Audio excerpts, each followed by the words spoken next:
are talking about the goal of most parents is to raise responsible kids that can ultimately take care of themselves, but that doesn't happen overnight. So here with tips on how to teach children independence from a young age, we welcome the author of My One-of-a-Kind Body, pediatrician and our friend, Dr. Whitney Casares. Thanks for being here. Yes, thanks for having me. Well, we were talking earlier about why it is important to teach kids independence. They're supposed to grow up. Yes, even though it's scary, even though that feels like a lot of pressure, we are actually raising mini adults. Yes. We want those adults to be resilient and have the skills that they need, and actually tons of research around the fact that kids who do chores, who have responsibility, who have some independence, that they actually end up being much more resilient adults as they get older. And a lot of times they're a lot more capable than we think at very young ages. We don't give them enough credit. They're pretty smart. Yeah, you can start giving your kids responsibilities and little chores as young as 2 years old. Okay. Yes. So that could be something like, here's the pillow, here's the pillowcase.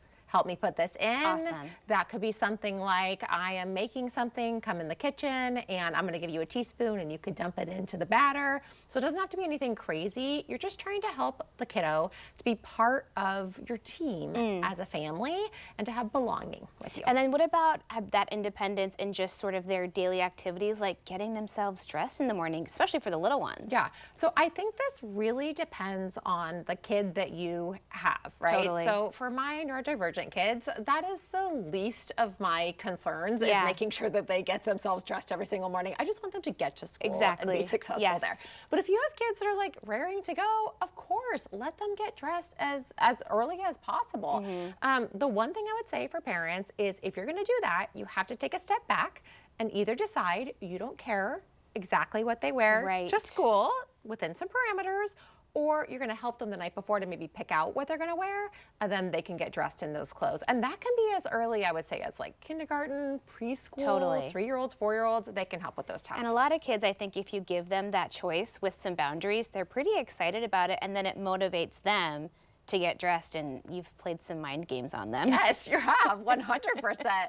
What about some other like basic things, like maybe helping with dishes and when that's appropriate? Yeah, so I would say that dishes, laundry, that needs a little bit more guidance, just because hot water, knives, you're putting stuff in the dishwasher, you may not want it ruined. I mean, my philosophy in the dishwasher is, I'm like, go with God as I put things in. I'm like, if you get ruined, like, I might just have to buy another one. Live, like, we're gonna live.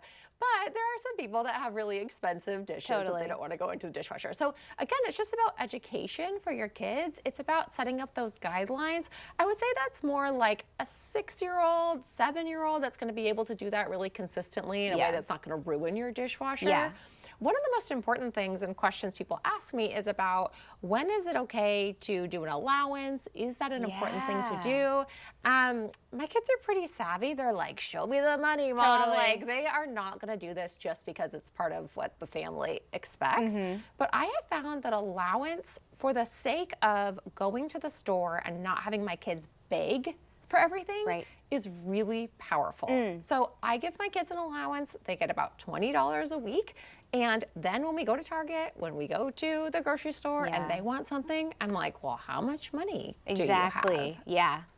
So I find that that's really great. My youngest daughter loves to actually give to people as we're in the grocery store. You know, there's always people that are in need outside. And so she'll sometimes pick things out of her own money to be able to do. And so I think that's a great way of looking at allowance. That's not just about like, you did a chore, you get something. Yeah. And if you can navigate paper money and coins with them, that's a great lesson in budgeting too, because we're a little bit too comfortable, I think, sometimes swiping and tapping, and we're not really paying attention to exactly where every cent is going. Yeah, totally. You also can get, I use a service called Little Acorn. There is a fee for some of these services, but it's an actual debit card that my kids have.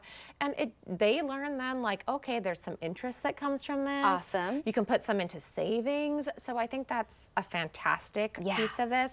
The other thing that's really important with this is, especially for boys, if we want boys to be carrying the mental load more when they become husbands, when they become fathers, we have to teach them early that they are also responsible for domestic tasks.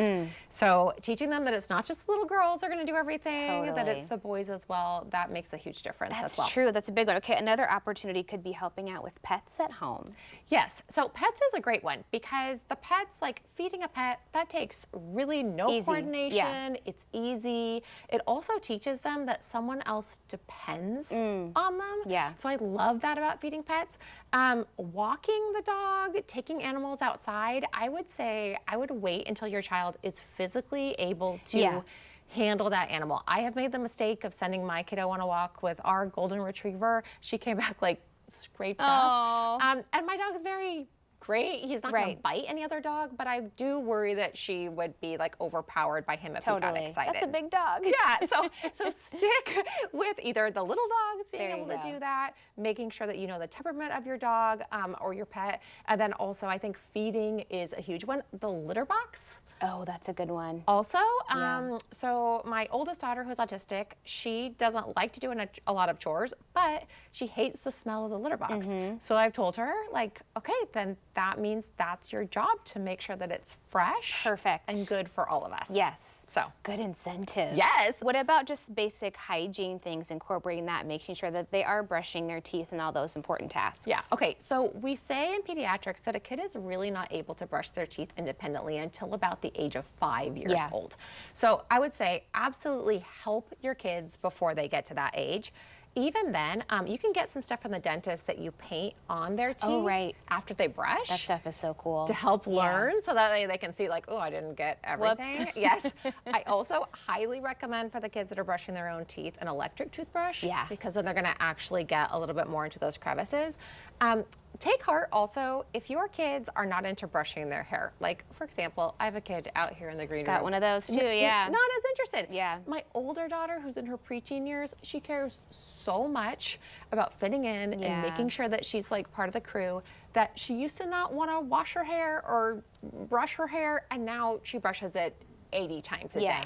So some of those things, maybe, of course, you want to make sure your child is clean, that they're taking a shower or a bath every couple days, but realize that it's going to come with age and with incentive. They have so much to navigate and so many changes to go through. Yeah. And we do too. Yes. Thank you so much. Really good stuff. Okay, Dr. Whitney's book again is My One-of-a-Kind Body. We'll have more information on our website at katu.com. We'll be right back with more Afternoon Live right after this.